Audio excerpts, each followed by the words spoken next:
Maadtong hapon natong tanan, karon mag-interview ko sa mama ug papa about sa ilang love story. Dis-aman mo nagkaila or dis-a nagsugod ang insuhang relasyon?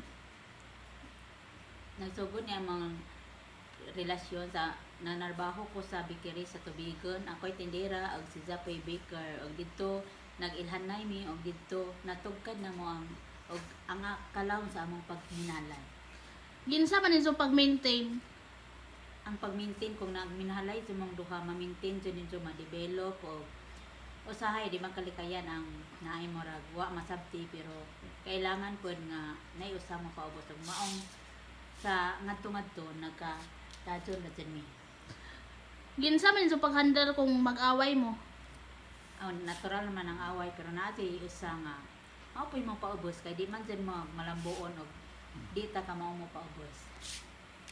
Based in my interview to my parents, their love story began in the bakery at Tubigon, Bohol.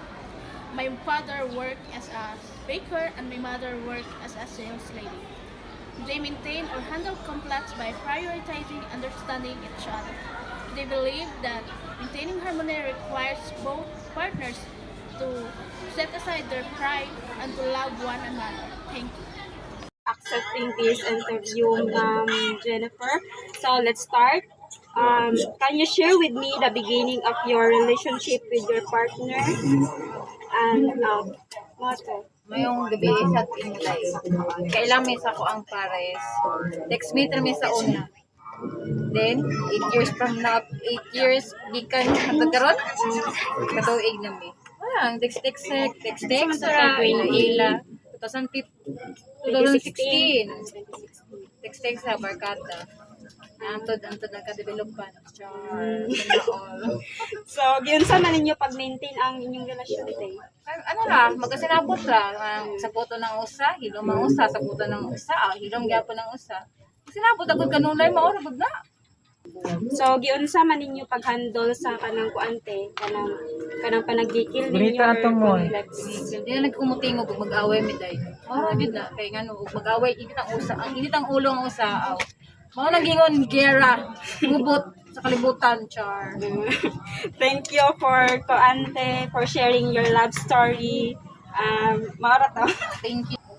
So in this video, I had the pleasure of interviewing Miss Jennifer, a couple who has been for 8 years. So their life story is a beautiful example of how two friendship fall in love and become a lover and build a strong and lasting relationship. So one of the keys to their successful relationship is to understand each other. They talk to each other about everything. They share their joys, their